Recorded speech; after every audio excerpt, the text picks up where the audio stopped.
It doesn't happen very often. We have a British driver, Jenson Button, on pole, hoping to put one over on Ferrari in their own backyard as well. Let's join Martin Brundle and say a very good afternoon to James. James Allen. Thank you very much, Jim. Welcome, everybody. So, for the first time this season, Michael Schumacher has someone in front of him.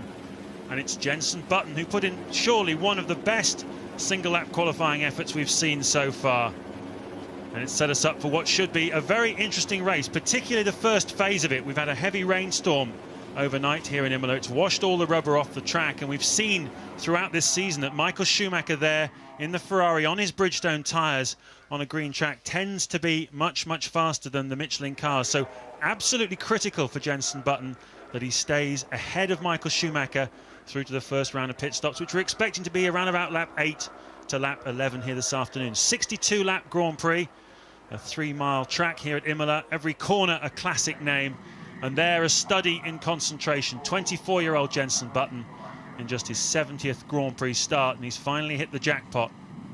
Team boss Dave Richards there down in the pit lane, hoping to have a word with him in a moment as well, just to see how his last-minute nerves are going. Martin, it's going to be tough, but last night after his qualifying effort, Jenson saying, "I'm not afraid of Michael Schumacher." We know that Schumacher has a superior race pace, but tactics and heart really are going to come into it today, aren't they? Yes, I think Jenson's found a way just to stay level and balanced. He seemed so relaxed when I was talking to him down on the grid, without being too laid back, as it were. And he does seem to have a new level of maturity and approach. I think he's getting a lot of support in this team from David Richards and the rest of the clan there. And, you know, in life, some people need a carrot and others need a stick. Very few need a stick, in my experience. Everybody needs a bit of a carrot and a lot of support and an arm around your shoulder from time to time. And you do it together in this game in terms of, you know, what you achieve, your success and your failure. And right now, Jenson has just got it all around him and getting the job done himself too. Well, listening to us is the team principal of BAR Honda, David Richards. David, I know you've had an awful lot of success in your career, but I bet you've got a few butterflies now. Pole position for the first time for your team with Jenson. How are you feeling? It's an exciting time for the team, for everybody involved, not just Jenson. But, you know, you have to think that this is the first of many opportunities like this, so hopefully that pressure isn't going to come to bear as a result. Is Jenson calm? Martin had a quick word with him about 10 minutes ago on the grid, but any last-minute words on the radio from you to him? No, we talked at lunch. We sat down and had a talk about it, and, you know, there's no reason to think that in 2 weeks' time in Barcelona he can't repeat this. Therefore, there's no reason to think this is all or bust. So, no, he's very calm about it. He's just another day at the office. But I've talked to some of your mechanics, and I know that being ahead of Ferrari on their home soil was something that was very special to them after qualifying yesterday. That must be a big part of it for you. Oh, I think it is. Here in Italy, the atmosphere, and anyone who's here listening and just feeling the atmosphere with all the Tifosi here, the Italian Ferrari fans, and see a BAR Honda at the front of the grid, that's very special. You got a few quid riding on it today? Unfortunately not, no. I put my money on the first race of the season. I won't be gambling again. Oh, well, thanks for joining us, David, and best of luck to you this afternoon. There's Rubens Barrichello.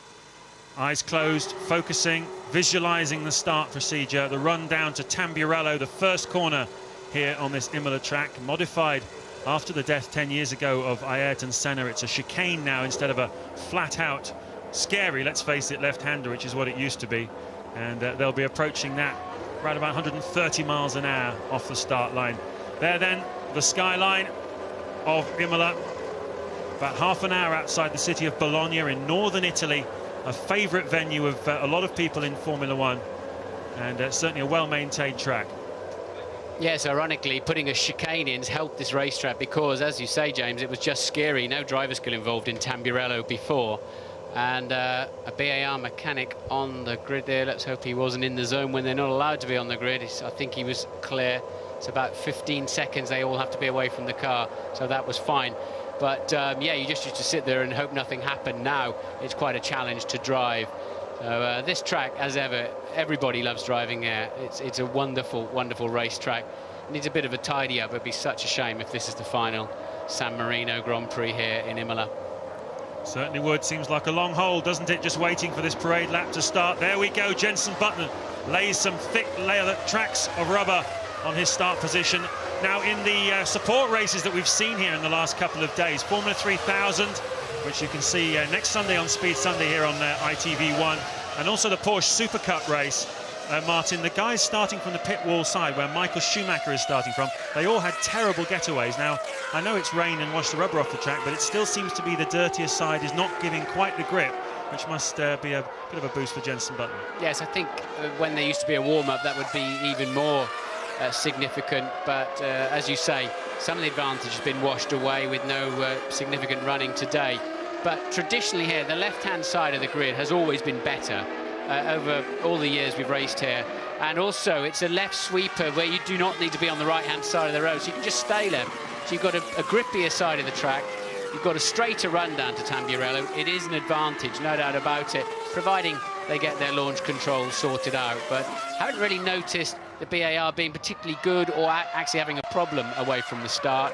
The Ferraris have been starting well this year, but they should all get away pretty well at the front. Be interesting to see just how pacey the Williams are too.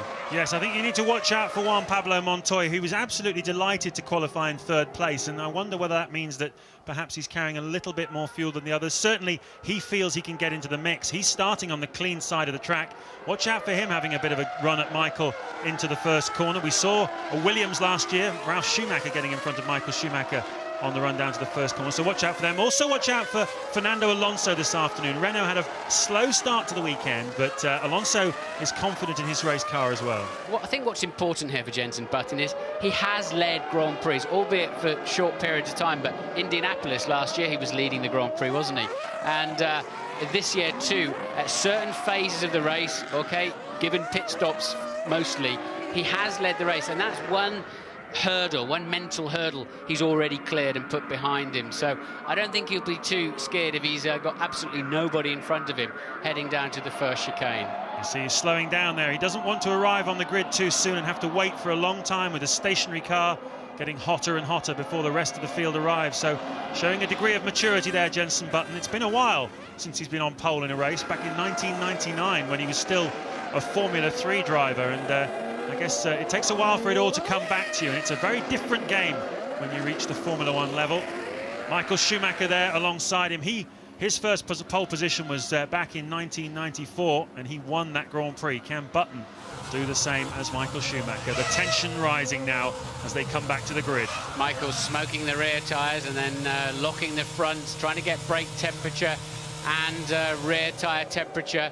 They'll peel off as late as they can onto that dirty side of the racetrack, and they should. Raikkonen there will be the last man to line up. This used to take about 45 seconds.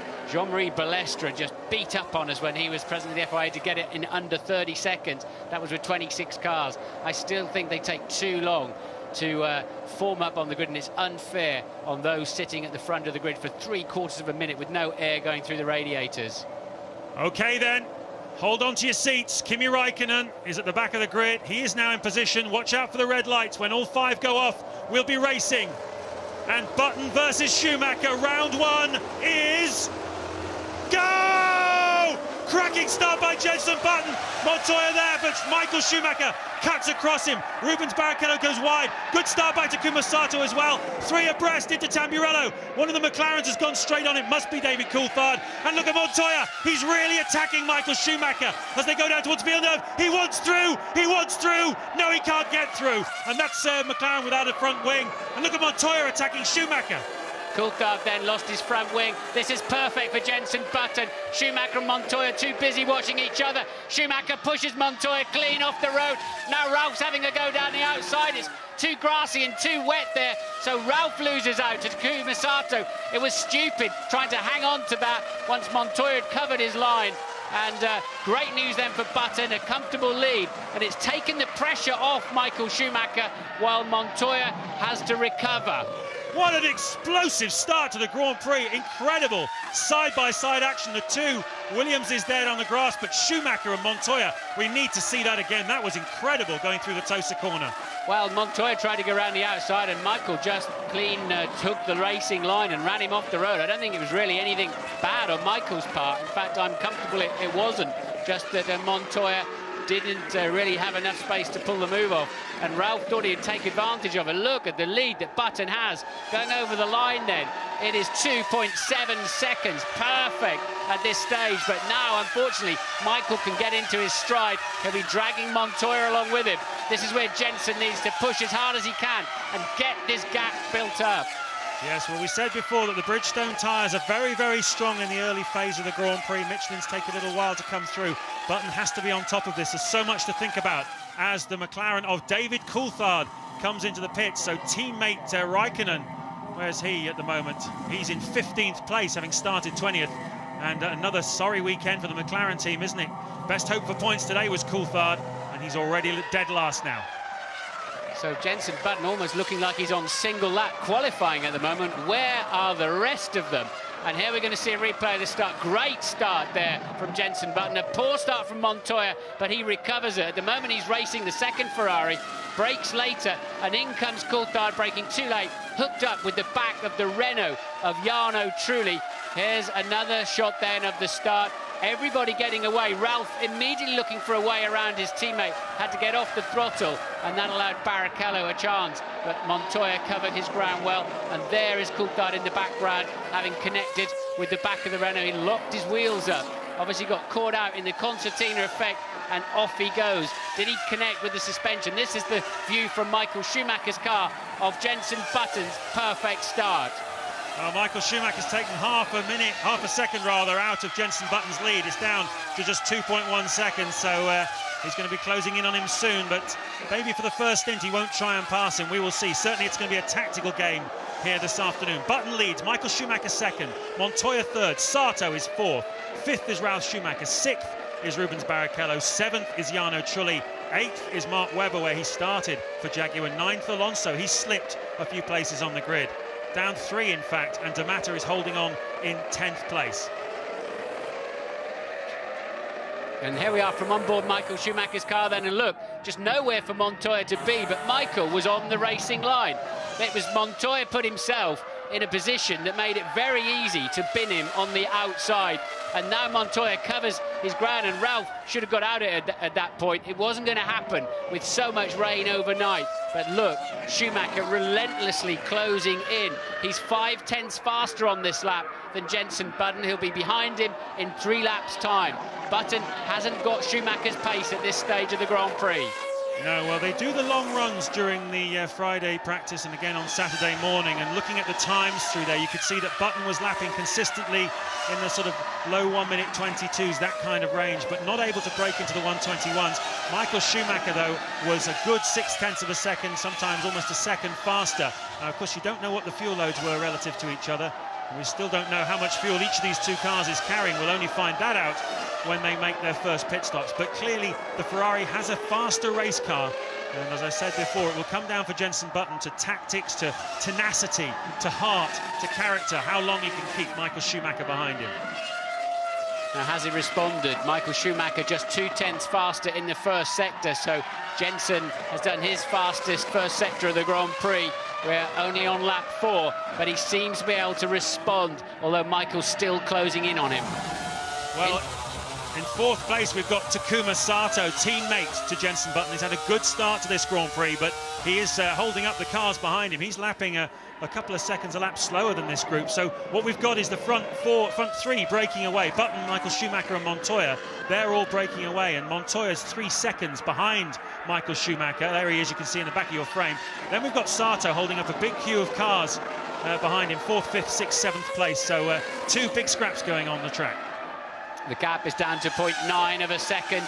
This is Coulthard with a lock-up. He's trying to chase from now. Last place after the new front nose and a dismal afternoon. He was out of position on the grid yesterday with a small error into that last chicane. Popped him back a couple of tenths, cost him 5 places on the grid. Tripped over the Renault at the start, so not working well for Coulthard.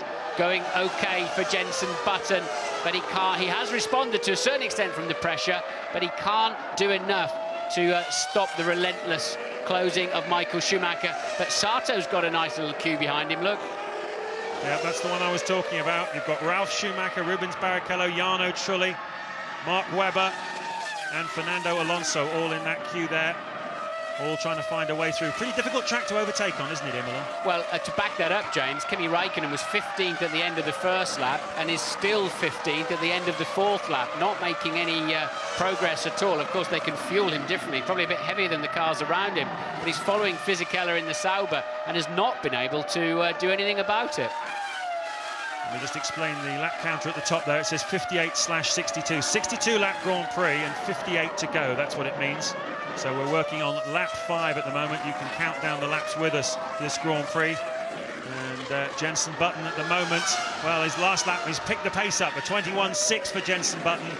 Michael Schumacher, he matches Michael Schumacher's lap time for the first time, really, since the opening lap. So Button able to respond now. Those Michelin tyres have perhaps gone through that little dip phase. And let's see what Jenson's made of. And that's impressive stuff from Button and Michael Schumacher. They're 1 second faster than Montoya, and he's best part of a second faster than anybody else. This pair, 1.5 to 2 seconds a lap faster than the rest of the field.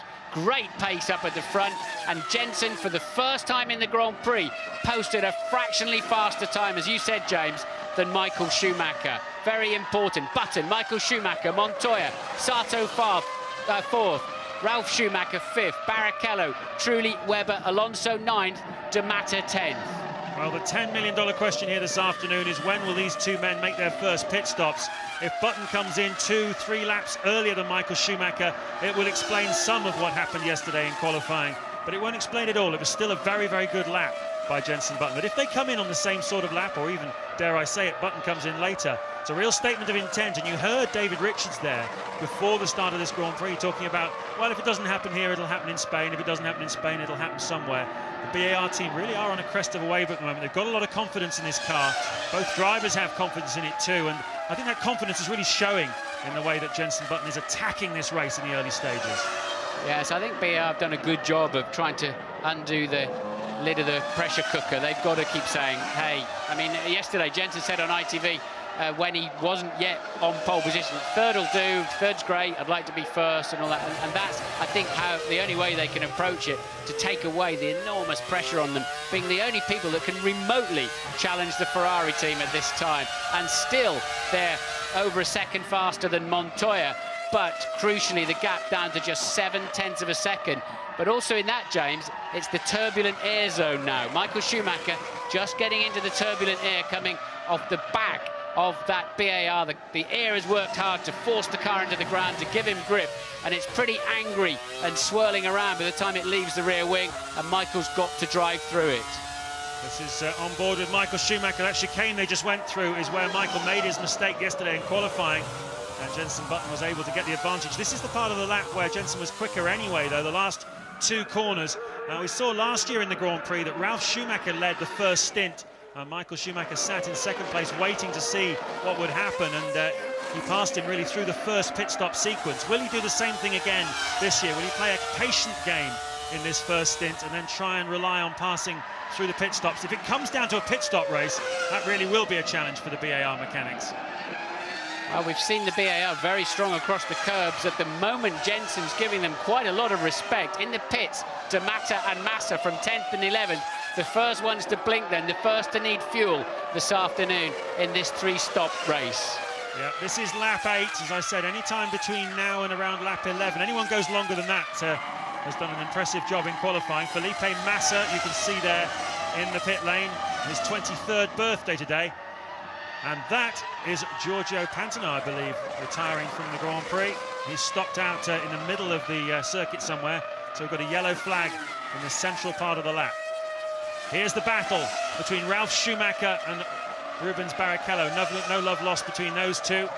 Williams BMW driver and the Ferrari Rubens Barrichello. And you have to say also, Martin, this gap that's opening up behind Michael Schumacher to Montoya and then a big gap back to Sato is very good news anyway for Jenson Button in terms of the very least he could expect to get out of this afternoon is second place, but he wants the win. Absolutely right, and there goes Pantano. Was he pulling off because he'd got a problem, or did he get it wrong on the way down in? I think he just got it wrong on the way down into Acqua Minerale, as we watch Fisichella bouncing across the grass at the last chicane.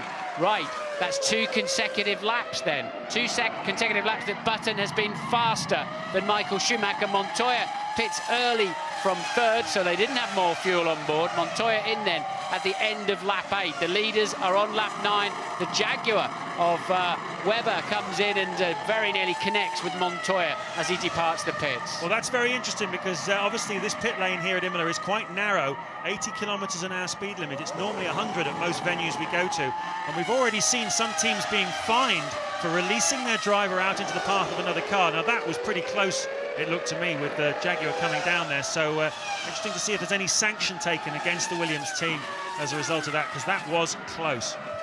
Sato up to third then with Montoya's pit stop, so Button leads by 1 second now from Sato third, Ralf Schumacher fourth, Barrichello up to fifth, Trulli sixth, Alonso seventh. Webber had pitted, so Panis will be into the top 10 in the Toyota. There is the long line then behind Sato, and Sato's stopped out on the racetrack somewhere, we're seeing. Sato as Button pits then. Button in the pits from the lead at the end of lap 9. His pit is quite a long way down there. And Ted is there. Yes, I am. We also think Sato has stopped somewhere. We'll keep you updated, though. Crucial pit stop here for BAR. It's amazing. They did have the pace. They were quicker than Williams. It's a good pit stop. It's a long pit stop. Long, lot of fuel there. 9.7. Yeah, Alistair Gibson, chief mechanic of BAR, lifts up the lollipop. Jenson Button attacks the throttle and goes out onto the racetrack. Michael Schumacher leads at Imola, 5 times a winner here. Can he make it 6? His brother Ralph has made a pit stop too, so Williams didn't carry much fuel in qualifying yesterday, so their pace wasn't that special. How many more laps worth of fuel has Michael Schumacher got? That's the big question now. Schumacher's responded. He's done the fastest first sector by a mile. He's smashed that in the Grand Prix. They're already lapping at record pace anyway, as Button was being harried by Michael Schumacher in the first stage of this Grand Prix. But now Michael's about to set a massively quick lap while his teammate was pitting, while his contender was pitting, I should say. Yeah, Takuma Sato, we're now being told by the race computer, has not stopped out on the racetrack. He's 16 seconds behind race leader Michael Schumacher, and that gaggle of cars behind him is going to be critical, because depending on how much longer Schumacher goes on for, he's going through to do another lap. Big oversteer there on the exit of the chicane, but Schumacher may well join into that group, that big queue behind Takuma Sato, so that could be difficult for Michael. Michael Schumacher's just done a time that would put him third on the grid in qualifying, a 1:20.4. So this will easily leapfrog him past Jenson Button because he's travelling very quickly. There then is Sato pitting. What must have happened is his sender didn't register at one of the sector points, so they thought he'd stop. After a while, it gives you a stop. Sato is in the race. Away goes Barrichello. Critical for Barrichello to get in front of Sato here on the stop. He's done it. That's very important for Rubens Barrichello's race. It's bad news for Jenson Button's race, because it means that Barrichello is in front of his teammate Sato and can challenge. But look at that, Barrichello rejoins behind Ralf Schumacher. Yes, he was behind him in the first stages too, so it didn't get him past Ralf, but as you say, James, importantly, it's got him past Sato. Michael Schumacher is on yet another stonking lap. So why will this leapfrog him? Well, because also Jenson had a very long stop. As Ted said down there, they put a lot of fuel in the car. Will Michael pit at the end of this lap? It's lap 11. And he is heading towards the pit lane now. Does he rocket straight down that pit lane? Indeed he does. Schumacher pits from the lead at the end of lap 11. And he comes. He's got a slight advantage. You can see he drove straight into his pit box there. One of the advantages of being the world champion team, you have the first box in the pit lane, a straighter line in than Jenson Button had. Longish stop too, 7.8 on the fuel. And it looks like Michael Schumacher should rejoin in front of Jenson Button. Where is Button? As Schumacher goes slowly down the pit lane. There he is, I believe.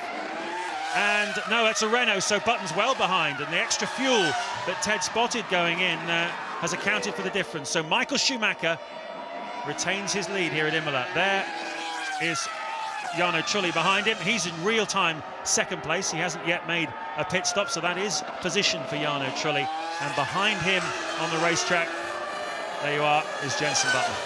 Yes, so just to remind you how Button fell away from the lead, it is because Michael Schumacher put in 2 record laps after Jenson's stop, and Michael's stop was 7.8, Jenson's was 9.5 thereabouts, and that has given him track position and quite a lot too. So we'll have to wait and see how Jensen at the moment is third, but Jarno Trulli has not pitted. So Michael Schumacher leads from Trulli at the moment. Alonso's in there too. And although he has just pitted, Button, Montoya, Ralf Schumacher, Barrichello, Sato, Fisichella, Raikkonen 10th at the moment.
Of the San Marino Grand Prix at Imola. Michael Schumacher leads Jenson Button by 6.1 seconds. We think Button put more fuel into his car at the first round of pit stops, but anyway, Michael Schumacher's 2 record laps whilst Button was in the pits and coming out of them is what's made the difference here this afternoon. Button having led the first 9 laps of this Grand Prix. They're leaving the rest behind this afternoon. Juan Montoya is in 3rd place for BMW Williams, then Jarno Trulli 4th, Ralf Schumacher 5th, and 6th is Rubens Barrichello. This is the battle you're looking for at now. On board there with Barrichello and really having a heck of a scrap with Ralf Schumacher. They've been side by side with each other at times this afternoon. Barrichello very anxious to get past Ralf Schumacher. And you can see that Alonso there also in the Renault is behind. But you have to say Jarno Trulli quietly in his own way is doing a very good job this afternoon, isn't he? Up into 4th place, having qualified well back from that. Indeed, he is. Michael Schumacher from Button. Montoya remains over 10 seconds behind Button then. I wonder if they've changed to a 2-stopper for Jensen. That's a lot of fuel they put on board. And at the moment, he's nowhere near Michael Schumacher's pace. So that means he's got about, what, 26, 27 seconds in his pocket over Michael if he doesn't have to stop, if he only stops 1 more time instead of 2. So we'll keep an eye on that. Have BAR changed the strategy? But at the moment, Button in a comfortable but fading second. Schumacher's lead, 7.6 seconds. Back on board with Rubens Barrichello. This battle has been concertina, and sometimes they're all over each other. Sometimes Ralf is able to pull out, but one senses that the Ferrari certainly is a quicker car around here. In the hands of Michael Schumacher, it's a quicker car than anything else. But see, it shows you how critical, exactly what he's saying. I mean, we know Rubens' car is theoretically as fast as Michael's. He didn't qualify as well, got hooked up in some traffic. He's 28 seconds behind his teammate on lap 16, and that's what it costs you when you start getting mixed up on a part of the racetrack you shouldn't be on. Very interesting, isn't it? It shows you what happens when you don't qualify all that brilliantly. because Rubens Barrichello qualifying 4th. Not too bad, but he got caught up in the melee, and he's now in this group in 6th place. But Jarno Trulli, I was saying before, he started this Grand Prix in 9th place, and by staying out a bit longer on the first stint, as he did, he was one of the last drivers to come in for his pit stop, he was able to leapfrog the battle and get himself up into 4th place. So we've seen a mixture of strategies this afternoon on the first stint, and Trulli definitely, and Michael Schumacher, both showing that carrying a bit more fuel in qualifying was the smart ticket this weekend. Yes, indeed. Fisichella 9th, Raikkonen 10th have yet to stop. So they're doing a good job, you have to say. There, Coulthard's made his way through the field a bit from his nose change, but stuck in 17th behind the Jaguar of Klein, and therefore they're lapping significantly off the pace. So Coulthard's rapid progress has suddenly come to a grinding halt. Well, this weekend, as you know, we're meeting the team with Minardi. I'm delighted to say Paul Stoddard from the Minardi team is joining us from the pit wall. How's it going, Paul? James, interesting old race here. I see Jensen's now behind Michael, but he's still doing a pretty good job, and most of the cars are still in it. How about your drivers? 18th and 19th at the moment. Baumgartner ahead of Bruni. Yeah, both gone through their pit stops. Really, all we can do now is just watch and wait and see what happens. Hope for a few little mistakes here and there, and hopefully we can maybe get in the top 10. It's interesting, we had a lot of rain last night, Paul, obviously washed a lot of the rubber away from the track. I imagine the opening stint must have been pretty hard on the tyres. What did the drivers say? Yeah, both sets of our tyres are actually okay. I think that's perhaps because everybody else is getting the rubber down, James. But having said that, we had an awful lot of rain last night, and I think anybody that gets offline is going to find themselves in trouble very quickly. All right, thanks very much for talking to us, Paul. Have a good afternoon. Thanks, guys. Here we go then, lap 17. Michael Schumacher leading Jenson Button now. He's pulled that lead out. Took a second out of Button on that last lap to just under 10 seconds now. Montoya 3rd, Trulli 4th, Ralf Schumacher 5th. Then this man, Rubens Barrichello, in 6th place, and 7th, Alonso. Not as quick this afternoon as we thought he was going to be, Martin. Or certainly not as quick as he thought he was going to be. No, not at all. The two Williams really are struggling on pace. We've got Montoya just did a lap 2.3 seconds slower than Michael Schumacher, and is on another one that's equally as slow. So Montoya very slow in 3rd place, falling away from Button, and Ralf Schumacher falling away from Jarno Trulli too. So the Williams, I think we all were, certainly I thought they were looking pretty handy on the grid, but they just have not shown the pace we were expecting. It's very interesting, isn't it? I mean, this was the first weekend, Patrick Head was making a big point of this yesterday, the first weekend that Ralf Schumacher's been out-qualified here at Imola by his teammate Juan Montoya, and Patrick thought that was pretty significant because Imola's always been a very strong Ralf Schumacher circuit. It's now 4-0 in qualifying to Montoya over Ralf Schumacher. What do you think's going on there? Yeah, I think he's just really, Ralph's head's not where it needs to be. I think he's thinking about other things next year, all sorts of pressures, but no problems like that for his brother Michael Schumacher, who on lap 18 leads by 10.8 seconds from Jenson Button, and falling away behind them, some 23 seconds behind Michael now, is Montoya in 3rd place.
reality of the San Marino Grand Prix at Imola. James Allen and Martin Brundle with you, describing Jenson Button. Early laps of this Grand Prix led Michael Schumacher, but until lap 9, and then Schumacher was able to pass him through the pit stop sequence. We think that Jenson Button took on a bit more fuel than Michael Schumacher. Probably won't make that much of a difference because he's 12 seconds behind Schumacher at the moment, but it will make a big difference, I think, to Button's race effort generally.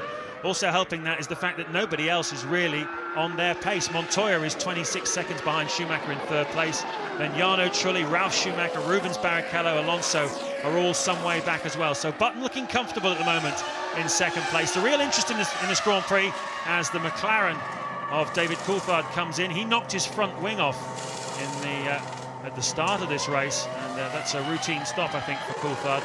But the big interest now is Jarno Trulli in 4th place, who made a tactical pit stop, Martin. We think he took on a short amount of fuel, a small amount of fuel, in order to get back out ahead of Ralf Schumacher and Rubens Barrichello, who have been fighting each other cat and dog. And so through the middle part of this Grand Prix, that scrap is definitely worth keeping an eye on.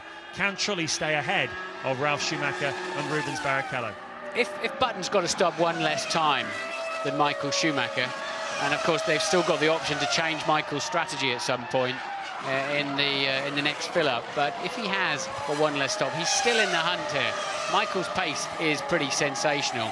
Schumacher and Button class the field by a country mile. I think there are 2 drivers and cars that are hooked up on this green track because of the heavy rain overnight, and the rest of them are nowhere in terms of pace. So those 2 are really on it and just pulling away from the rest of the field. But Button not out of this yet. He certainly isn't, and Louise Goodman is talking to his father, John, down in the pits. And how's he looking? How's those hands shaking?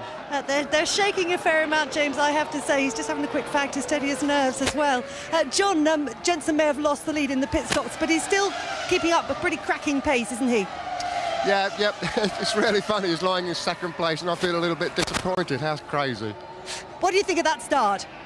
Well, the start was absolutely brilliant, and to hold on with that pressure for the first run, really pleased, no mistakes. We've just been speculating. I mean, it took a long time in that pit stop, taking a lot of fuel on board. What's going on with the strategy there? Is there anything you can tell us? Well, it's a simple answer. I haven't got the faintest idea. I thought you might say that, John. All right, we'll catch up with you again later if that's all right. Yeah, fine. Cheers. Yeah, the team would be busy trying to work out what Ferrari are doing rather than spending a lot of time updating John on what they're doing on the fuel strategy. But what a brilliant supporter he's been from the days when he used to fix Jenson's car. This must seem like an amazing dream come true. Raikkonen finally pits for the first time. He was in 9th place, started with a heavy fuel load from the very back of the grid. This is the man many tipped to be world champion this year. Fuel hose looked a bit slow coming off there, looked like they were stuck a bit, but he's currently pointless, and in today's race he's not in the point scoring chance either at the moment, but I think he's got a good chance of a 6th, 7th or 8th later on. But it's amazing if that's what McLaren are aiming at the moment. Yeah, they say they've made big improvements here this weekend. They perhaps didn't show so much in qualifying yesterday. Raikkonen having to do an engine change, which meant he didn't really set a time in the 2nd qualifying session, the one that counted. So starting this afternoon from the back of the grid, David Coulthard was in that group that was 6 cars separated by 0.2 of a second, and he made a mistake in qualifying in the final chicane. But for that, could have been starting perhaps 5th or 6th on the grid, and people would have been saying, oh well, McLaren maybe are making some progress. They certainly say that they are. They're starting to dial out the problems with this car. They're starting to make it more drivable, give the confidence back to the drivers, but still a big mountain to climb to get on terms with this man and his machine. Michael Schumacher, clean sweep so far in 2004, 3 wins from 3 Grand Prix, and he's looking fairly comfortable at the moment. But as Martin says, don't count Jenson Button out. Ted is with Mark Webber. Well, I'm not with Mark Webber. I've got bad news about Mark Webber, I'm afraid. I've been into Jaguar and he has got an engine problem. Apparently it's a problem with 2 cylinders of that Cosworth V10. They don't know if it's terminal. They're keeping him out, see what happens, but I fear it might be. Yep, you'd have been doing very well to be with him, Mark, because he's 10th at the moment, but that's bad news, and he is travelling quite slowly. He's back in the 126s, the leader's place is 121, so Webber clearly ailing with something, as Ted reports.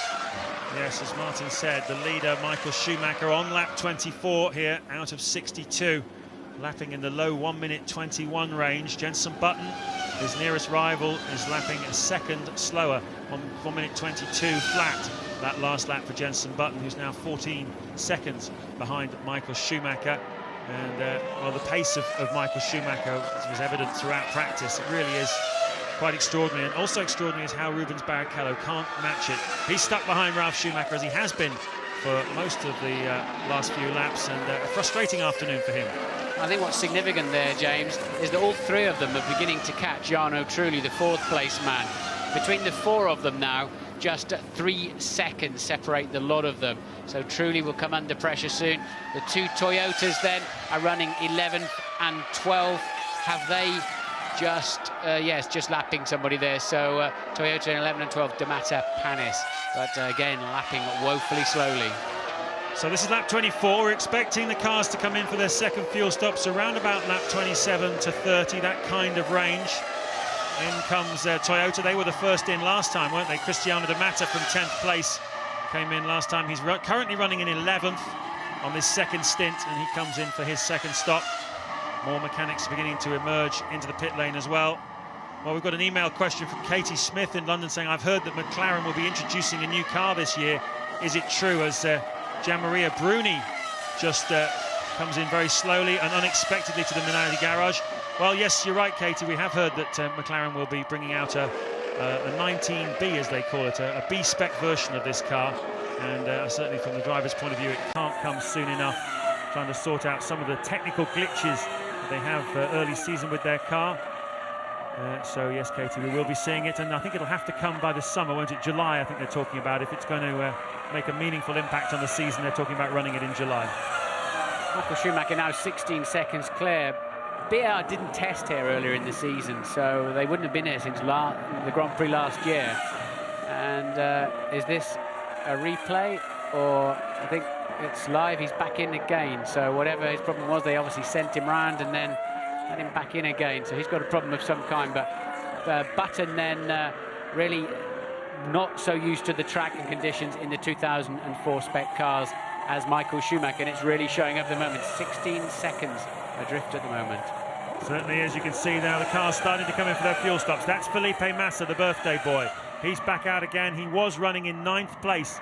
He's the only one of the Sauber drivers this season to have scored a point. Teammate Fisichella hasn't got off the mark yet, and he's in contention again here this afternoon for another one. Michael Schumacher then into lap traffic once again, going for the second time past the Minardi of Jolt Baumgartner. And coming up behind Massa and Raikkonen. Raikkonen in 12th place. Massa's dropped down as a result of his fuel starts. Fisichella, in fact, behind him, sorry. So that's the battle for 12th place, as in comes Montoya from 3rd.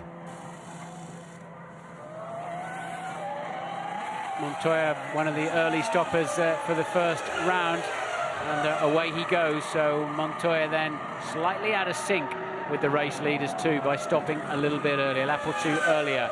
Schumacher's lead now 17.6 seconds, and we're starting to get towards that zone, James, where, and I'm pretty sure Jenson, we know he's much heavier on fuel, and I'm pretty sure they're swapping it to a 2, whether they'll prove to regret that. But Michael's getting to that stage where he's got a pit stop in his pocket spare in terms of his lead.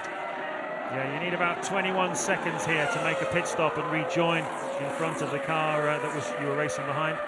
So he's at the moment got 17.5 seconds. Look at Raikkonen though. That's going to hurt. That's going to hurt, James. Having to pull over to let Michael Schumacher lap him. That is not what he expected to be doing in 2004. And that's going to spoil his afternoon completely. Out of sync on pit stops, of course. Button has pitted then. What's that all about? Maybe he just had a poor pit stop, because that's not carrying a lot of fuel. Where did his race pace go to then? Because Michael just left him for dead. That is a great surprise to me. Ted. Well, that is strange. This time they put equally amount of fuel, 8.4. You've got to think maybe the Honda engine is especially thirsty at this race, but I don't see any form for that in previous races, Martin. No, that is strange, because, you know, the long pit stop, didn't appear to be any problems, and then the fall away of the pace all indicated he was carrying a lot more fuel, but sadly he was not. No, it's interesting. I wonder whether Jensen wasn't particularly happy with the set of tyres he had on in the second stint there. Maybe that was part of the problem, and we don't know how much fuel he put in at the first round of pit stops. It looked like a similar amount going in this time, but certainly to pit on lap 27, halfway, not even halfway in this 62-lap Grand Prix, would indicate that he definitely does have to stop again this afternoon, as does Michael Schumacher. Schumacher in the pits now, here he is. From the lead then, the end of lap 28, Michael Schumacher for the second scheduled stop of the afternoon, and that looked all pretty seamless as ever from the Italian team. Just 50 miles an hour limit down this very narrow pit lane. Nail it now, and away he goes, but he doesn't have to panic too much. Nobody's anywhere near him. It's amazing, isn't it? The reliability of this Ferrari, absolutely astonishing. Schumacher has gone an entire season without retiring from a Grand Prix. 16 consecutive points finishes going back to the third round of last season's championship. Remember, he crashed in Brazil. That was the last time he retired from a race. Yes, and the last time he retired from a race with a mechanical failure 41 races ago. Best part of 12,000 kilometres of racing, that is. That's a third of the way around the world that Ferrari's been without breaking down in a Grand Prix. When he went off last year, it was his own fault, wasn't it, on the rain in turn 3 in Brazil. They have supreme reliability. It's been interesting. You have to say that a lot of the cars do. I mean, McLaren have had a number of failures this season. Four retirements from 6 starts from McLaren, and 3 of them for Kimi Räikkönen. But in general, all of the cars, Martin, have been pretty reliable. We've seen 4 cars retiring each Grand Prix. I remember a few seasons ago, you'd quite often see maybe only 12 or 13 finishes quite often. So everybody has upped their game, like Ferrari has to on the reliability stakes. Sadly, not Gianmaria Bruni's car, though. Louise is with him. Yeah, we saw Bruni's car pulling up quite slowly into its pit stop position. He's got a problem with the brakes. Basically, what's happening is they're locking up every time he's going into the corner. He says it's like trying to drive a go-kart. He keeps getting sideways. The team are having a look at the telemetry to see if there's anything that they can fix. But in fact, Bruni, just as I say that, Bruni's just got out of the car in front of me, so it looks like it could be terminal. Bad news then for our featured team here at the San Marino Grand Prix. Jenson Button putting a spurt on that. They're now just done his fastest lap of the race despite a tank of gas, so clearly he's happier on this set of tyres as it's Williams v Ferrari in the pit lane. It's a pit lane race.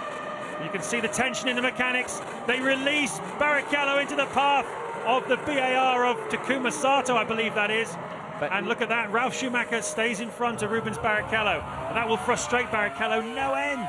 Yeah, I don't know if that would be classed as releasing your man into the path of another. If it isn't, it was mighty close to it. That's a marginal call there. But what do they suppose? The lollipop man has to let him go. He can't start second-guessing how quickly Barrichello will cover that little bit of distance. If he stutters, if he spins his wheels too much, whatever, they have to release him. That's fair enough. The lollipop went up and Rubens was barely out of his garage. For me, that's fine. Yeah, that's fine, but it's coming out in front of Sato coming down the pit lane. That was not quite so close. Yeah, that's fine. That's okay as well. So I agree with you, Martin. That was a pretty good call, but those judgments are very finely balanced, aren't they? We saw a fine in Bahrain, didn't we? One of the teams got fined, Ferrari, I believe it was, for the very same thing. It's a new rule, part of the safety, increasing the safety in Formula One, because I've worked in those pit lanes for 8 years and I know how narrow they are, and when these cars come down there at 50-odd miles an hour, it might sound slow compared to racing speeds, but it's very quick when you're a stationary person.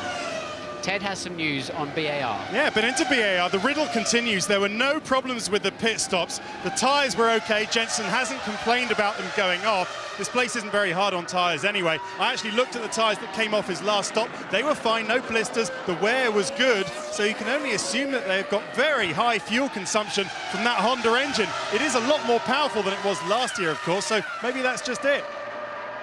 Yeah, I'd be surprised if it's all about fuel consumption. I really would, that it would make that much difference, but it's certainly, from being really racy at the beginning and right in the hunt, Jenson is, pretty much well off the pace now.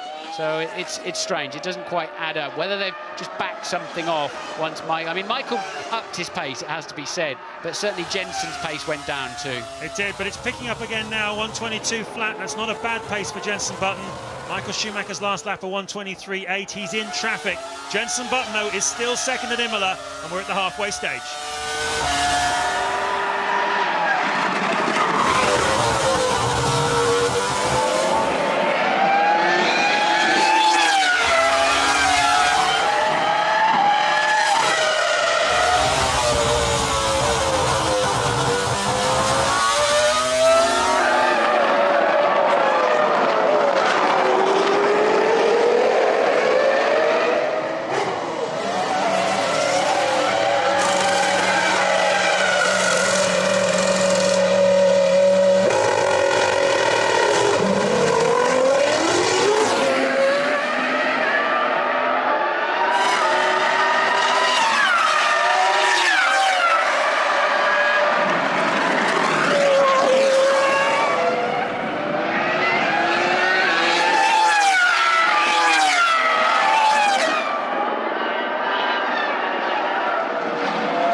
2 of the 62-lap San Marino Grand Prix, and you can see there that Ralf Schumacher is ahead of Jarno Trulli.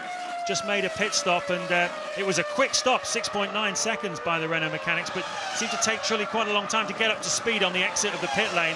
Not quite sure why, what happened, but he fell right into the middle of the Ralf Schumacher-Rubens Barrichello battle and slipped in behind Ralf, but ahead of Rubens, who is now very, very anxious to get past the Renault. So Trulli has dropped a place from 4th to 5th, and Ralf Schumacher promoted 1. There's nothing wrong with the stop that I could see, as you say, James. I think either he was just too tardy on the way in and to hit the speed limiter line, or maybe he had some kind of drama. We didn't see his full exit from the pits, but it's cost him quite dearly because he was a couple of seconds ahead of that pack. Now he's lost out to one of them and under pressure from the other 2. Michael Schumacher's lead, interestingly, after the second stop, went from 17.5 seconds down to 14.6. Button took 3 seconds out of him during the ins and outs and stops, traffic, lapping, whatever it was. And now all of a sudden, Button back on Michael Schumacher's pace. Yeah, just to bring you up to speed, Jenson Button led the first stint of this Grand Prix from pole position. Made his first pit stop on lap 9. Michael Schumacher then banged in a couple of really fast laps before his own first pit stop and was able to leapfrog Jenson when he came out. He opened out a big lead then in the second stint of the Grand Prix, about 17 seconds, as Martin said. But on this third stint now, Jenson Button seems more comfortable. He's happier with the car and is going a good bit faster than he did in the middle stint. He is in second place behind Michael Schumacher. Montoya is 3rd. Ralf Schumacher is 4th for BMW Williams. 5th, Jarno Trulli. 6th is Barrichello. 7th, Alonso. Tamata there driving through the pit lane.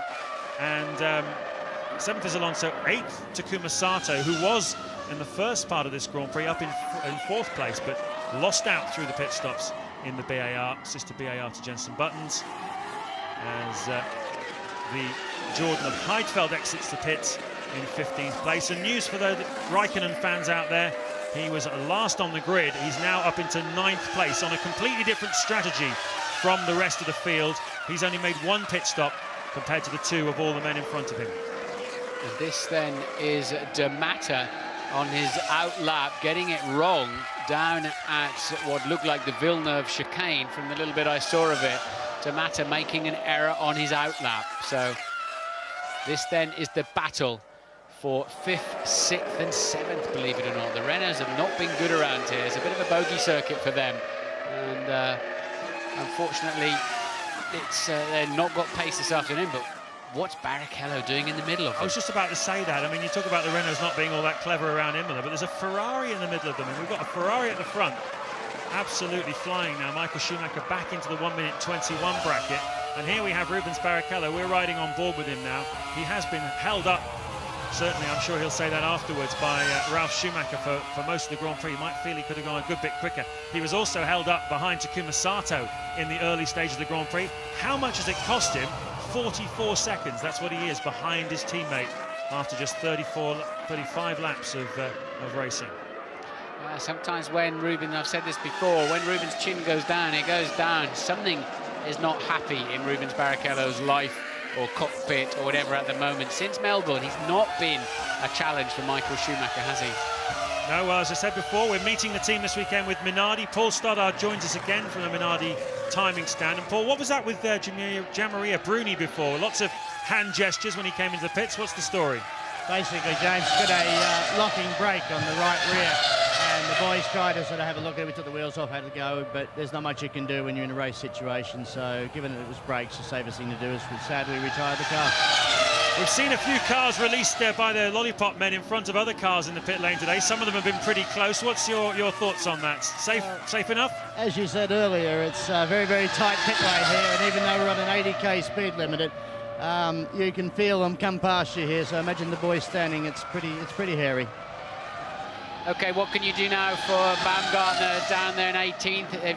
Anything you can do for him down there, Paul? Is there something can he back off? Can he change the revs? What do you got to do just to get him to the end of the Grand Prix? I think he's had 2 good stops, Martin. All he's got to do now is just hang in there and get it home. For these young guys, it's all about getting experience, and as long as he keeps a clean race, and hopefully he'll profit by the retirements of 1 or 2 others, and hopefully not Jenson. Thanks very much, Paul. Thanks again for joining us. Thanks, guys. Enjoyed being with the Minardi team this weekend, getting an insight into what it's like to be this Ferrari, to be Italy's second team. Went down to the Faenza factory, very interesting it was too. And enjoyed our time with the Minardi team this weekend. Gianmaria Bruni, sadly, one of only 2 retirements so far this afternoon, as we heard, with a brake problem.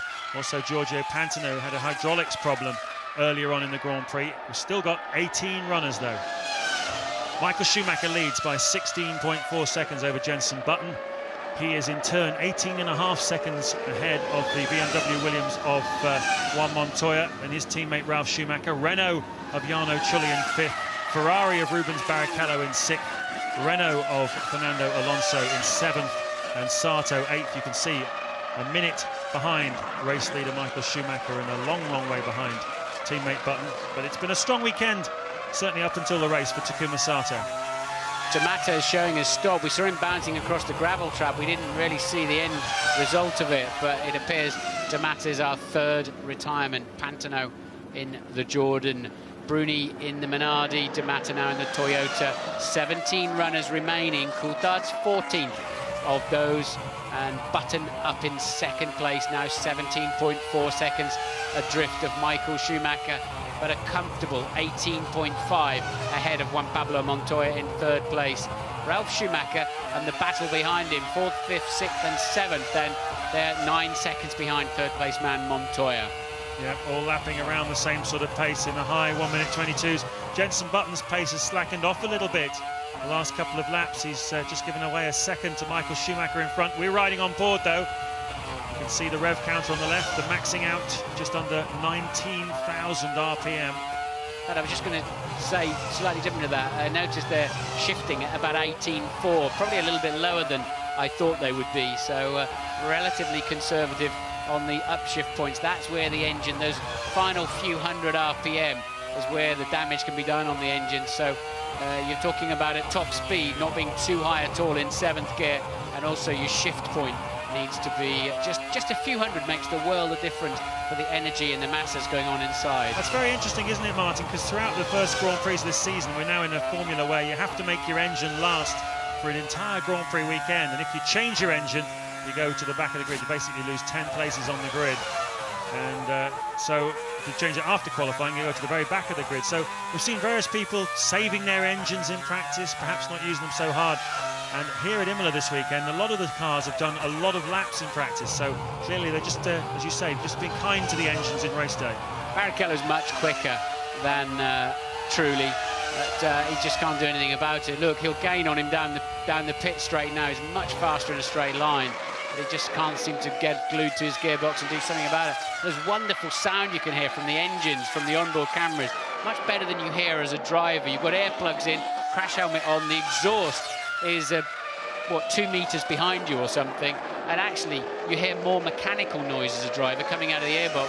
You don't hear that lovely crisp sound that we can hear as fans at the racetrack or from the onboard camera.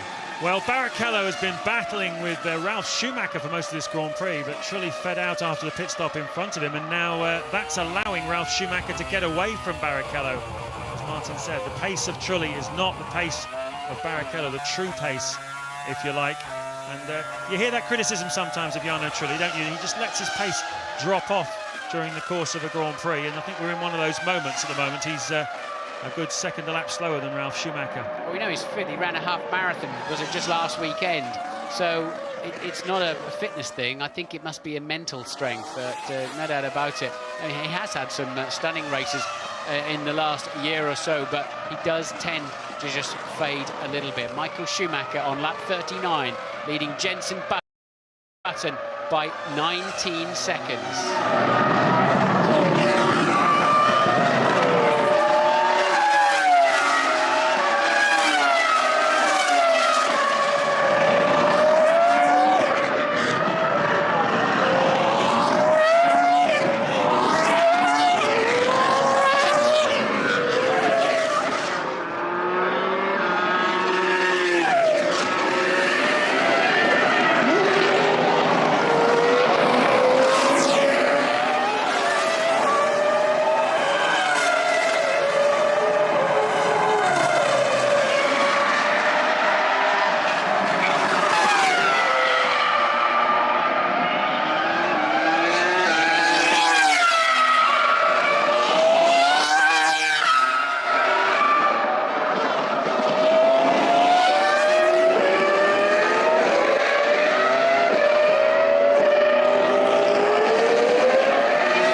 41 of the San Marino Grand Prix at Imola, 22 to go. Michael Schumacher's leading the Grand Prix, but Jenson Button at the moment on target for his best result in Formula One so far. He's been twice on the podium in the last 2 Grand Prix. Can he go one step better? He started from pole position, so some were thinking, including perhaps, dare I say it myself, he might be able to challenge for the win here this afternoon, but the pace of Michael Schumacher and his Ferrari has been too much. There is Jenson Button, going strongly still in second place, but really not able to live with Michael Schumacher in the second and third stints of this Grand Prix. Third is Juan Montoya, fourth Ralf Schumacher, fifth Jarno Trulli, sixth Rubens Barrichello, and seventh Fernando Alonso. And Trulli, Barrichello and Alonso are all stuck together in that battle for fifth, sixth and seventh. It's been a poor afternoon for the McLaren team. David Coulthard is down in 14th. Teammate Kimi Raikkonen is 9th. It's also been a difficult afternoon for Toyota and Jaguar. Toyota 11th with Olivier Panis, and Jaguar 13th with Mark Webber. But the story of the race really, Martin, has been the extraordinary getaway, if you like, of Button and Michael Schumacher at the start. And they have been consistently lapping much faster than anybody else. Montoya, Ralf Schumacher, all the Renaults. Yep. Class of the field walked away, really. Poor performances from the rest of them in many respects, because they've just not been there to challenge. For some reason, Jenson just dropping away from the pace, as you said, in the second and third stints. Coulthard was 14th, just closing up behind Webber, who's had a similarly disappointing afternoon in 13th, and DC in for his what will be third and, well, might be, yeah, should be final stop, shouldn't it? So at the moment, no McLarens in the points once again. Raikkonen fueled heavily and started at the back of the grid with a new engine, but he's only got up as far as 9th, so that strategy won't work unless he scores a few points. And Raikkonen pits now too for his second time of the afternoon from 9th place, and that is the rear view of the McLaren pit stop. So there you see Raikkonen. He's on a different strategy from the others this afternoon. They're all stopping 3 times. He's only going to stop twice, so it's not all over yet for Kimi Raikkonen. If he can have a strong run to the flag, the last 20 laps for him, all the people in front of him will need to stop again. So he might come out of here with a point, or possibly even 2 at the end of it. Now, Michael Schumacher then is just wondering where are the rest of them. I'll never forget him walking into the press conference before the first race in Melbourne saying, I've got nothing more to prove or to win. I'm just enjoying myself. He has stepped up for me to yet another level this year in terms of his speed and mental approach. Just incredible. I think he's so relaxed in the car. The team are working together. All of the other teams seem to be fighting themselves at one level or another. And with the exception of BAR, it has to be said, and that's probably why they've emerged as the main and only challengers, it has to be said, at the moment. But still, Button 21 seconds adrift on Michael at the moment. Lap 43. Apropos of which, we've got another email question from Susie Jenkins in Plymouth, who wants to know which tracks, Martin, do you think coming up in the calendar Jenson Button and BAR will be able to challenge the Ferraris on as Takuma Sato makes his pit stop? Well, they're going to need something to happen that's unusual with weather conditions or what have you. If they're going to beat Michael, his car's working everywhere. He knows every track so well. Maybe Monaco is the chance to try to put one over on Ferrari, where you have a unique situation. Everywhere else, it seems to me that they just have a raw pace and reliability advantage in the Ferrari team. What about the other teams? What about Williams? Do you see them coming strong soon? Let's hope so, but you know, they've got to change something, haven't they? At the moment, they can't match them for pace. Montoya just pitted, and he's being shown as 40 seconds behind Michael in 43 laps. A second a lap. That's an eternity in Formula One. It certainly is. There is Juan Montoya talking about the pace of the car, the development really not quite what it was. Certainly talking to some of the Williams senior management as Rubens Barrichello makes his stop. They say grip is what's lacking in that car. They need it from the aerodynamics and the tyres, and they're hoping to find it in the next few Grand Prix. It's a big push, certainly, from the Williams team to get themselves back to challenging Ferrari. Let's not forget at Suzuka, the end of last season, they were a couple of tenths of a second a lap faster than the Ferrari. They lost. Ferrari basically took a 1-second jump over the winter, and Williams weren't able to match it. So Trulli and Alonso are either going to gain or lose here to Rubens Barrichello. This is crucial. They were nose to tail for 5th, 6th and 7th. It's all about in-laps, pit stops and out-laps. And if your competitor is in the pits, you've got to max out while he's in there. So they're going to have to put some spurts on to get this job done. Barrichello's got a great chance as Button pits for the 3rd time. Ted. We go, Jensen, right in front of me. Loads of brake dust coming off those wheels. There's no problem with the stop so far. The fuel man is on. They've lowered the car. There he goes. Good one. 8.2. Nice final stop. That looked very slick indeed. It won't be anything like enough to frighten Michael Schumacher, but it might just close that gap down another time. You never know. The Grand Prix is not over yet. This place is tough on cars as they bounce across those curbs. It's heavy on brakes. There's far enough to go yet to make the difference. Ralf Schumacher pits to then at the end of lap 45. Now remember, he was pulling away from Jarno Trulli and Rubens Barrichello before this stint. So where are the others? There's a Ferrari. Jarno Trulli yet to make his 3rd stop of the afternoon. That'll be the decisive one, because it was Trulli was holding, we believe, Rubens Barrichello up. So this is the time now for Rubens Barrichello, who's just made his stop, to try and put the hammer down and make sure that when Trulli rejoins after his 3rd and final stop, he doesn't rejoin in front of the Ferrari. That will give Rubens the chance to pick up the horses and try and challenge Ralf Schumacher for the remainder of this afternoon. This is the battle for 4th, 5th and 6th, remember. And there is a chance for Rubens to finish 4th if he can have a strong run to the flag. Try and salvage something from his afternoon. You're on board with the leader. He is on lap 46. And he's still lapping comfortably a record pace, James. Well over a second a lap faster than last year. And there's no pressure on him. You still don't know just potentially how fast that car is because nobody there to bother him. Well, look how stable it is. Did you see his right hand leave the steering wheel there just as he went over the brow of the hill down to Ravazza? He does that every single lap. He's altering the brake balance because the Ravazza is a downhill corner. They have to brake in a different way, and Michael Schumacher did it yesterday in his qualifying lap, and every time we've been on board with him, he has to do the same thing. It's the amount the driver has to do in input. Here he comes then into the pits for his 3rd and final time this afternoon. Can he make it 4 wins out of 4 to start this 2004 championship? Just so calmly away, not bundles of revs and wheel spinning and damaging the clutch and drive shafts. Just very casually away, no risk of stalling it, enough revs on for that. And through and out he goes then. Michael Schumacher with no further scheduled stops, brand new set of tyres, a clear and beautiful racetrack in front of him, with the exception of back markers who are duty bound to get out of his way when they see a blue flag. It's looking very good for Michael Schumacher. Funnily enough, the first back marker he's going to come across is teammate of Jenson Button, Takuma Sato in the BAR Honda. There you can see it climbing up the hill. There is Sato, and there is Michael Schumacher. So strict rules, though, about holding up the leader. If you're a lapped car, you're not allowed to do it. Now, let's see what happens here. This is the Trulli stop that we told you about. Where will he feed back relative to Rubens Barrichello? Barrichello's been lapping in the 121s and therefore very quickly, and I've got a feeling it's going to look good for the Ferrari. Where is he?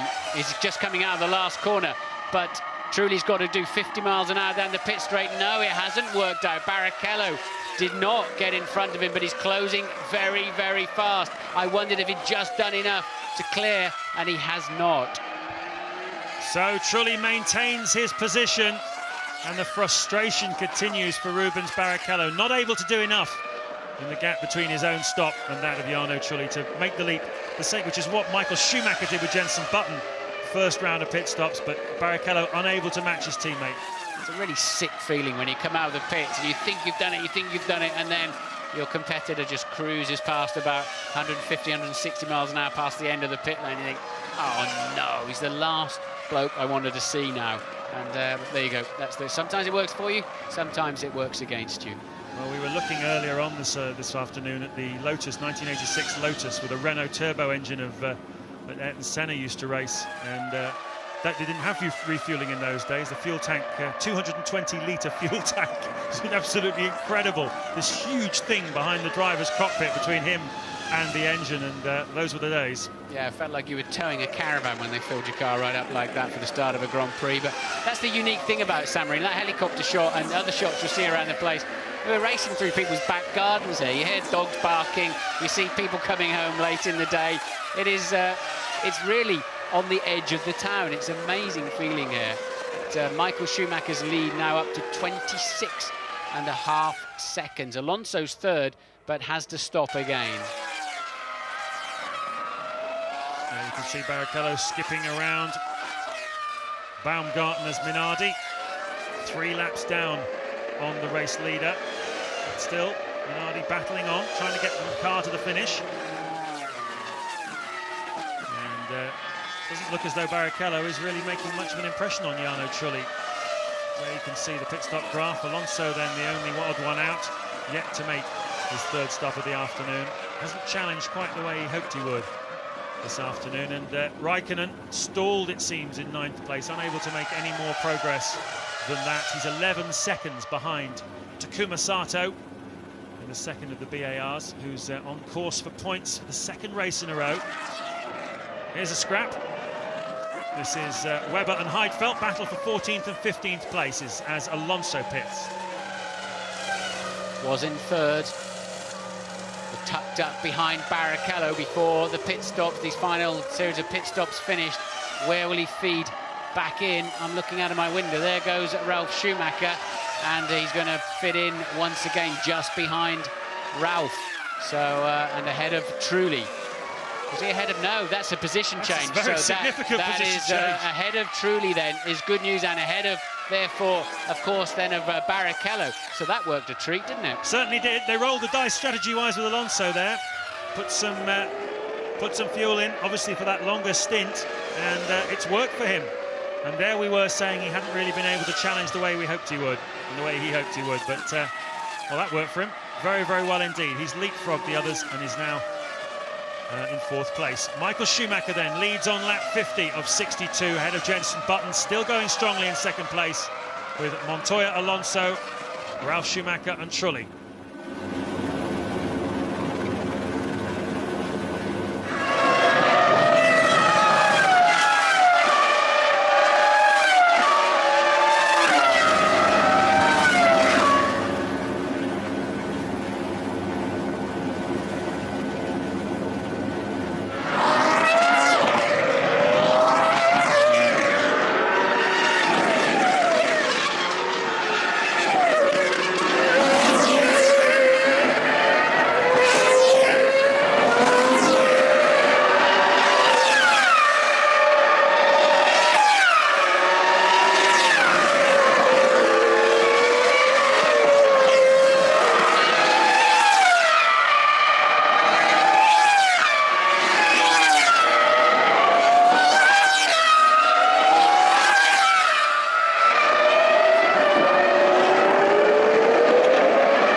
the final stint of the San Marino Grand Prix. That's Kimi Raikkonen, currently running in 9th place. Michael Schumacher is leading the Grand Prix. Jenson Button is still second in the BAR Honda.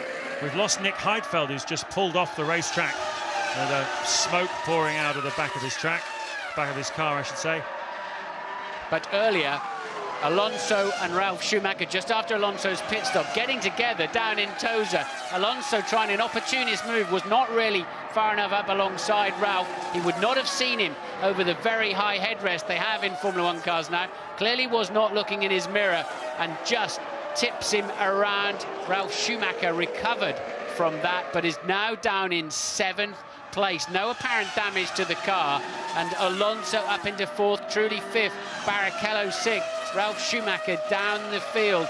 I think it wasn't quite far enough alongside Alonso, but had to have a go, and you have to have another sense to know what's going on in your mirrors, and Ralf quite clearly was not looking in them. And as I said, Alonso wasn't far enough alongside him. I don't think it was the same situation as Sato and Ralf back in Bahrain, where Sato was completely alongside him. This one was coming in from 3/4 rear angle, and you can't always see that car. And the race you're also seeing back with Raikkonen and Fisichella for position. Fisichella's putting Raikkonen under pressure. This is a lapped David Coulthard then. He's down in 13th place, and the McLarens are lapping in the 24s now. Michael Schumacher has now backed off to the 24s. The next man for him to lap was Rubens Barrichello. His teammate was the next man in Michael Schumacher's sights. He's about 20 seconds behind him on the racetrack, therefore a minute ahead of him, effectively in the Grand Prix. And now, of course, it's his brother who's the next target to be lapped. Ralf Schumacher down in 7th, the last unlapped runner. Yeah, Michael's lapped everybody up to 7th in the 53 laps of this Grand Prix so far. He leads Button, Montoya is 3rd, Alonso 4th, 5th is Jarno Trulli, 6th, Rubens Barrichello, and 7th, Ralf Schumacher. Barrichello and Trulli, though, a terrific scrap still to be played out. Catch a load of this. I mean, Alonso, although he didn't really show up because he was coming from the back of the field with dramas, Alonso put in a stunning drive back in Bahrain at the last Grand Prix, and now he's been released up. He's in 4th. He's just 3.6 seconds down on Montoya. That's the next fight you're going to see as Alonso starts homing in on Juan Pablo Montoya, taking tenths out of him per sector and best part of 3/4 second per lap in this last few laps. So Alonso sniffing a podium out there. Certainly is. He's going like the clappers at the moment. Started 6th in this Grand Prix, Fernando Alonso, but said he had a good race car under him. Got a bit caught up in a train behind Takuma Sato at the start of the Grand Prix, but he managed to get clear of Trulli, his teammate, and Ralf Schumacher as well through the pit stop sequence, and now challenging for a podium is Alonso. Juan Montoya started 3rd. He still is 3rd. And Jenson Button started on pole, led the opening stint of this Grand Prix quite comfortably from Michael Schumacher. Terrific scrap between Michael Schumacher and Juan Montoya on the opening lap. They were up on the grass, Montoya's wheels on the grass. Then Ralf Schumacher got involved as well. He was on the grass too. A very dynamic opening lap, which played into Jenson Button's hands, gave him almost 3 seconds lead at the end of lap 1. He maintained a lead until the first round of pit stops, but Schumacher just too strong on the day for Button to do anything about in race pace, and he's been comfortable in 2nd place, unchallenged by anyone behind him, and so easily the 2nd fastest man on the racetrack here this afternoon. Yes, no doubt about that, but Michael Schumacher has now backed off significantly, so he's only doing the same pace as the rest of them, which just about sums up his performance this afternoon, I think. Schumacher 26.6 seconds clear of Button, Montoya 24 seconds behind Jenson Button. Button's done a good job. Michael Schumacher's done a brilliant job. And can Alonso catch Montoya? And if he can he pass him? There's not many laps to go, 8 laps to go, as you can see at the top of your screen. But Alonso certainly looking pacey enough to do it, but Montoya has responded to that gap that was closing. It is 3.4, and at the moment they're neck and neck on this current lap in terms of the pace, that is. Well, Jenson Button's been very strong this afternoon. He's still running in 2nd place, and I imagine his father John has calmed down a little bit, Louise. definitely good news for John's ticker. John, you said to me earlier on that you were feeling a bit disappointed with second place after the first couple of laps. You still feeling like that, or you'd be quite happy to take it? It's crazy. I still feel disappointed, but we've got to look back. We've had 2/3, a pole in qualifying, and hopefully a second here. I mean, it's fantastic, but it's maybe expecting a little bit too much, too soon. Is that a measure of the improvements that the team have made, though? I mean, you're now expecting poles, you're expecting wins. Well, yeah, they are expecting more, and the mood in the pit garage exactly the same. Everyone's like really, really quiet. They want more, which is fantastic. Do you think Jensen will feel like you? If he finishes his race second, is he going to be upset? Oh, when you get up on that podium, it's a different thing. That lifts you again, and I'm sure we're going to get covered in champagne again. Cheers, John. Fingers crossed it's not over yet. Thanks, John. Yeah, I think Jensen, he said, yeah, third was great, but actually I was only 95% happy when we interviewed him on F1 ITV. And he said, there's 2 more steps. Well, he will have taken one of those. What he'll be disappointed about, James, is until Michael's really started backing off now, is that best part of half-minute gap. That's what he'll be disappointed about, not at the second place. Yeah, 24.5 seconds it is at the moment between Michael Schumacher and Jenson Button. Button led the early stages, though, looked very, very comfortable, but you always felt that Michael had more pace. This, though, the scrap between Jarno Trulli and Rubens Barrichello. Barrichello's had a frustrating afternoon, parked up behind various different cars at various stages. Good scrap with Ralf Schumacher earlier on. Can he get ahead of Jarno Trulli in the remaining 7 laps? This is the battle for 5th place, and just ahead of them, only 3 seconds up the road, is Fernando Alonso, who's trying to close down and catch Juan Montoya. So we might have a little concertina in the final part of this Grand Prix between Montoya, Alonso and Trulli, and Barrichello as well in the mix. Just going past the Toyota there. They've had a disappointing afternoon, Toyota. Olivier Panis is down in 12th place. Cristiano De Mata retired some time ago as Barrichello gets very close to the back of Trulli. Down into the wonderful Aqua Mineral. It's so bumpy on the way in. It's definitely one at a time through there. That's not an overtaking zone. But Rubens Barrichello must feel he spent the entire afternoon looking at the back of a Formula 1 car. He's always had more pace in the car in front, but just can't do anything about it.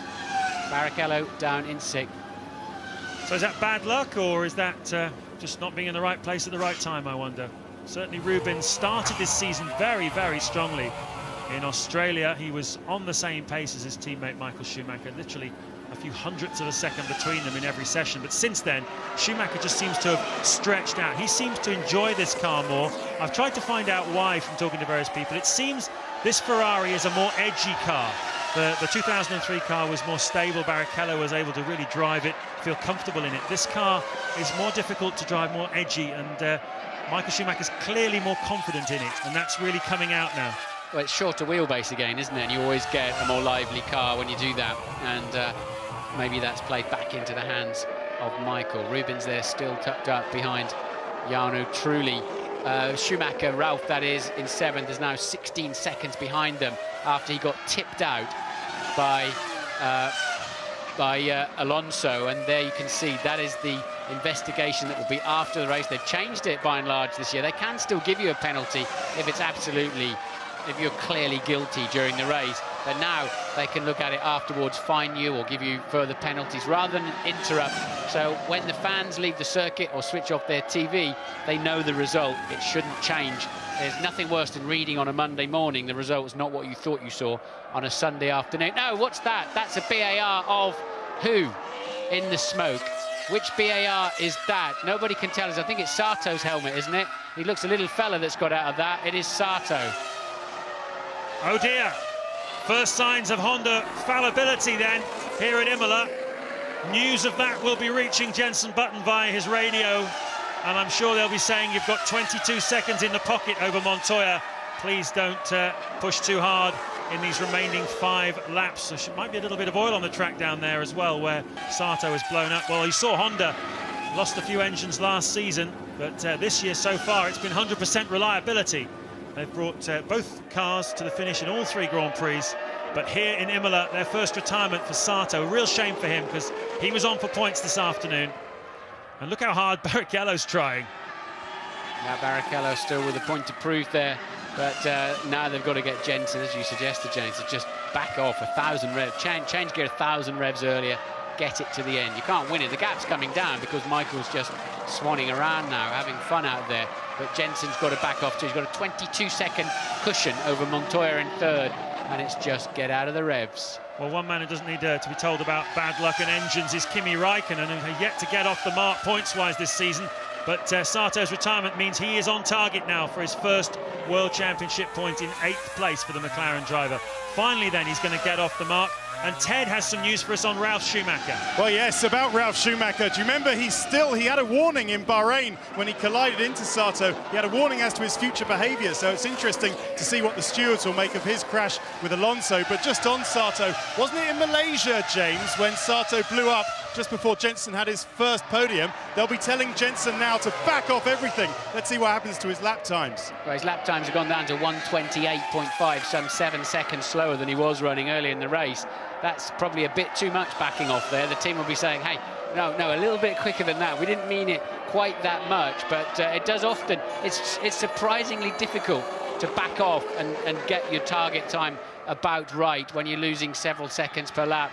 So Jensen, I think, will have to pick that one back up a bit, but he has clearly settled, and obviously for second place, and nurse his car home after his teammate spectacularly blew up. Well, who can blame him? If you told Jensen Button a year ago you'll be second behind Michael Schumacher in the San Marino Grand Prix, it'll be your third podium of the season, you'd take that, wouldn't you? Some hint of disappointment possibly, having started in pole, but on the day Michael Schumacher just had the better race pace. Here we go then, 3 laps to go in this Grand Prix, and Rubens Barrichello going to try and remind the Tifosi that he also drives a Ferrari and that he can challenge as well. His teammate is serenely on his way towards victory number 4 of the season, but Barrichello badly wants to pass this car, Jarno Trulli, and get 5th place here this afternoon. Yeah, but it's not the scrap we should be looking at. Alonso now just 7/10 behind Montoya. The pair of them are really pushing hard too. Easily the fastest cars on the track now. Alonso's just done his fastest lap of the entire 59 so far, and homing in on the back of Juan Pablo Montoya. There is the fight I'm talking about. Just a few tenths between them. But as I said before, getting there is one thing, getting past is altogether a different job with Montoya, as we saw when he pushed his teammate clean on the grass in the first lap of the Grand Prix. Yeah, stewards didn't want to take a look at any of that, did they? That was side-by-side, wheel-to-wheel action up on the grass.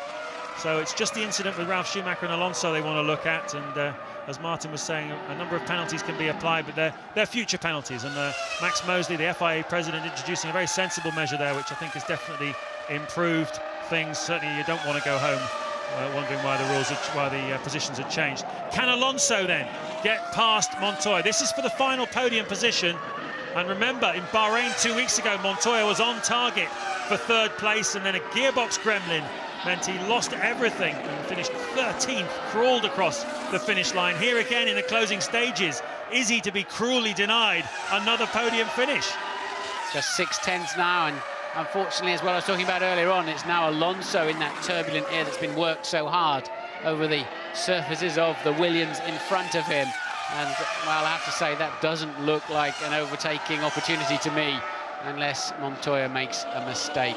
So Montoya pretty much with the podium in his pocket, unless he does something silly here. Michael Schumacher then. On lap 61, the gap just 16 seconds. Jensen went from a 28 to a 23, overcompensated, and now back to a 24. Of course, we don't know if there's debris on the track or back markers that may interfere with that, as we haven't seen those laps. But at the moment, Jensen's now stabilised his pace somewhere pretty sensible, as has Michael Schumacher up front. Meanwhile, Alonso and Montoya are lapping in the 1:21s, which is the kind of pace Michael Schumacher used earlier on to inflict the damage and put him in the position to win this Grand Prix. So at the very end, both Montoya and Alonso finding tremendous pace in their cars. But Michael Schumacher looking comfortable if he can, 1 lap to go. This will give him 40 World Championship points out of 40, the strongest imaginable start to a World Championship season, particularly when your rival Kimi Räikkönen is only today getting his first point of the championship.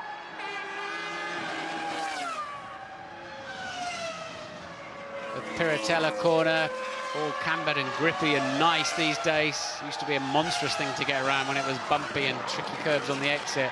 Acca Minerali still a wonderful challenge in a Formula One car, cresting towards the Variante Alta that's pitched so many drivers this weekend into the wall, and Schumacher somehow hanging on to it on his qualifying lap to be on the front of the grid. He was still, despite all of that arm locking and waving stuff on his qualifying, he was still quicker than Barrichello in this final sector. Just an amazing drive in qualifying, not quite amazing enough to beat Jenson Button, and heading towards then his 74th victory, James. Yeah, a man very, very much on top of his game. 4 wins in a row for Michael Schumacher, a record 6th San Marino Grand Prix victory. And he has won more Grand Prix than Ayrton Senna and Nigel Mansell put together. An extraordinary statistic from a man who keeps on breaking the rules. And the familiar signals there of joy from Schumacher. Jenson Button has crossed the line. He's definitely finishing in 2nd place. And here is the scrap. Montoya is 3rd. There he is. 4th is Alonso. Trulli and Barrichello. Who's going to get it? Barrichello, is he going to have a late lunge? No, he's not. And they cross the line then, 5th and 6th. And Barrichello just didn't have anything quite to offer at the very end. Alonso couldn't get past Juan Montoya and settled for 4th place. And there is the closest that Rubens was able to come, down at the Rivazza. A very, very good look at the back of the Renault gearbox, but he decided that caution was a better part of valour. Montoya congratulating Michael Schumacher. Who's your driver of the day, Martin? I want to say Jenson Button, but I think he'll find ways of believing he would have been quicker after the first stint. Michael Schumacher has to be the driver of the day. Just stunningly brilliant compared to his teammate, of course. And Louise is with BAR boss David Richards. David, this is getting to be a bit of a habit, but a very nice habit, I'm happy to say. Yeah, I hope so. Another step forward, 2nd place this time. Michael just a bit too quick for us today, but there's always Barcelona in a few weeks. There was none of there are none of the jubilant scenes that we saw at the last 2 races. You're getting to expect this now, are you? No, you never expect it. You can't do that in motor racing, but certainly the team's getting used to being right up the front now, and hopefully that will continue for the rest of the season. Once again, very bad luck for Takuma right at the end. Did that give you any concerns for Jenson's reliability? Well, we did back off the engine towards the end, just backed off the revs. He had a very good margin on Montoya, so it wasn't a big problem at that stage. So you were always sure he was going to make it to the finish?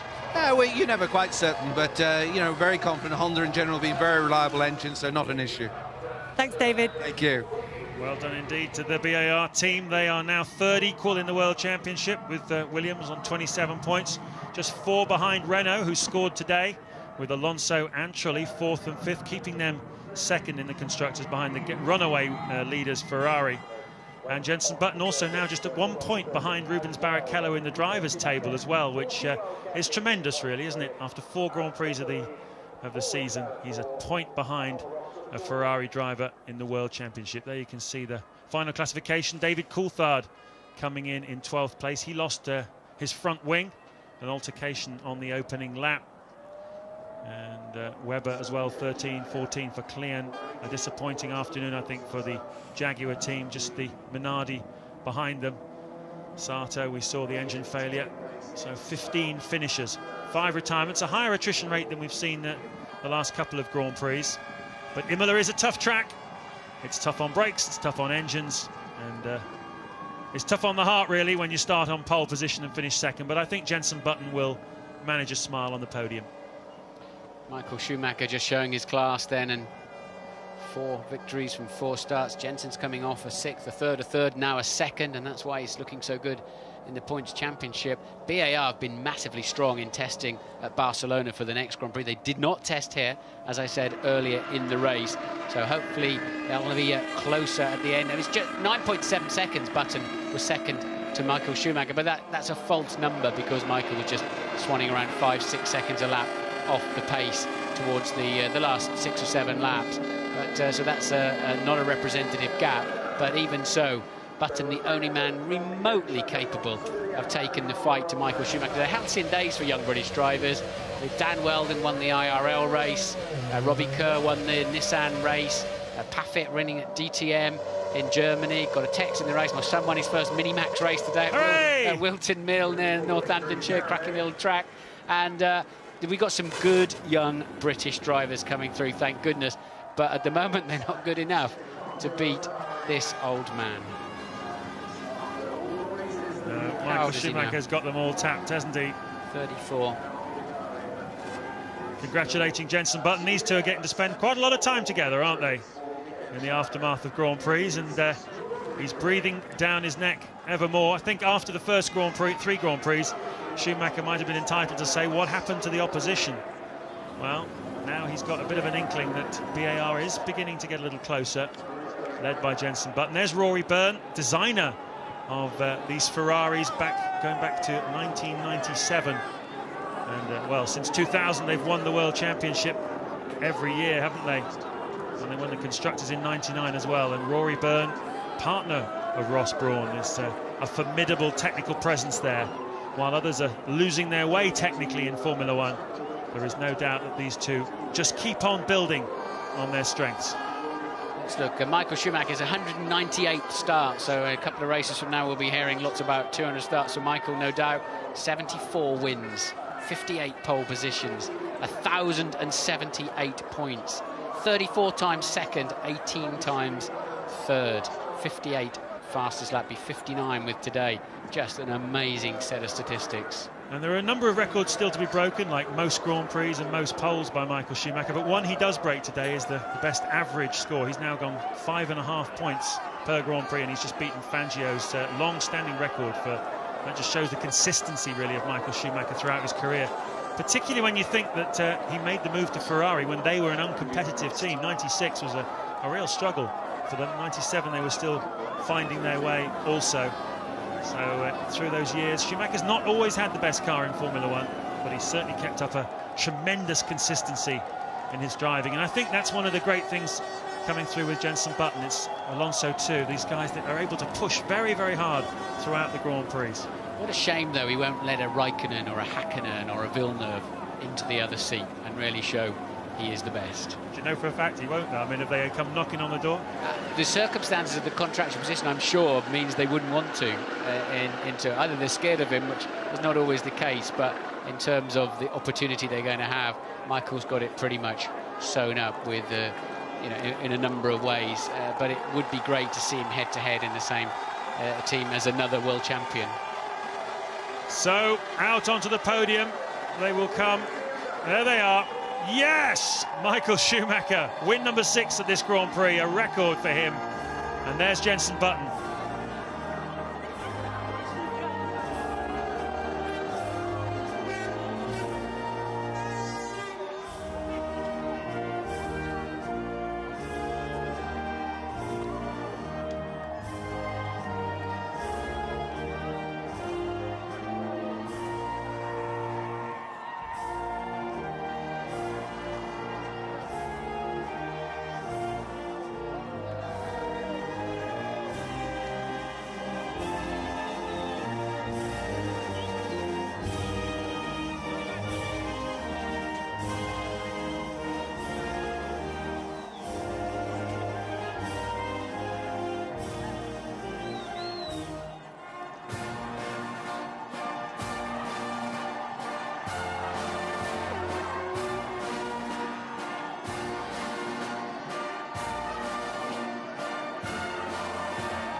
Well done indeed to Michael Schumacher.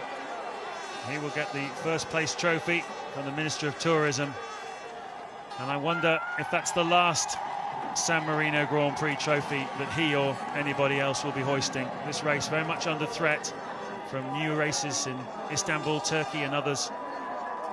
It's a favourite of mine, I'm sure of many others in Formula One. There's Rory Byrne making his annual appearance, and here's Jenson Button, the pole sitter, the man who finished second here today, and he seems to be smiling, and well he might. Another step closer to the very top for Jenson.